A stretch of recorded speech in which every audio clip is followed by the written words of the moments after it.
Hey guys, here to get in the Rear Window was directed by Alfred Hitchcock, released in the year 1954. And this has just always been one of my all-time favorite depictions of voyeurism and just extremely entertaining sort of. I mean, Alfred Hitchcock kind of displays a perfect sense of minimalism with this particular project. Like he just sets about all of this within one location, but he completely makes the most of it with this use of screenplay and just intense unpredictability. Like it's always has a disturbing. Hitchcock always has a disturbing and mysterious edge around all this. Is again, it involves James Stewart, who's just kind of gradually obsessed with just kind of spying on neighbors, and it just kind of ends up building up to this kind of dark, looming sort of mystery story. As James Stewart's always kind of noticing all these clues around him, and there's just this really spectacular soundtrack. As this entire film, I think, just feels uniquely lived to a unique extent. Man, I really love Grace Kelly and all this as well. This is just a perfect kind of depiction, which really does just kind of feel more, I guess you could say, just slow paced than a lot of other Hitchcock. Like Hitchcock's really just taking his time and letting characterization just kind of flow. And again, like James Stewart just increasingly becomes more voyeuristic. And I realized that's it. My favorite hit of James Stewart's in the 50s when he was getting more of like into kind of like the perverted kind of side in a lot of ways between this and Vertigo. Like his out collaboration with Hitchcock kind of brought out his darker elements.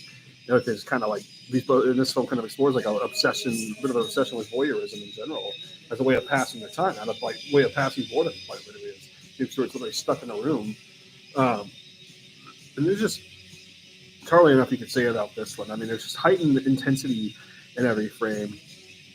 It always feels like something could just stim around and just kind of, I don't know, burst attention, you could say, in every sense of the word. I mean, it really holds up for me as one of Alfred Hitchcock's most rewatchable projects. I don't know, there's just simply something extremely entertaining about all of this. Just the way that it's always, I don't know, it just has a magic to always being mysterious and unpredictable, no matter how many times you rewatch it. And I really love, again, the humanity between James Stewart and Grace Kelly. You can see where, Stewart is just kind of this person who identifies with, I don't know, just like this sort of subtle, like sort of voyeurism that Grace Kelly's kind of always got his back with his dilemma in every sense of the word. I don't know, it's just a lot of confidence and, I don't know, just charisma in the way this is all depicted. You know, it depicts a lot of like joyful moments. There's a lot of intimidating moments, moments where it feels very helpless. And it's just like, oh man, what was Stewart thinking getting into all this, you know? It's just a masterpiece of the thriller genre. It's so suspenseful that it's insane. I mean, every moment of this just really feels like these scenes are massively paced in a way that just gradually builds this into more like intensely mysterious mystery depiction, you could say.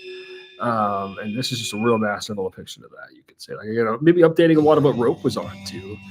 And again, just all these different scenes. Like, I love all the layers of details in the way that it's striking. Like, it really is a timeless atmosphere that Hitchcock conveys with this one.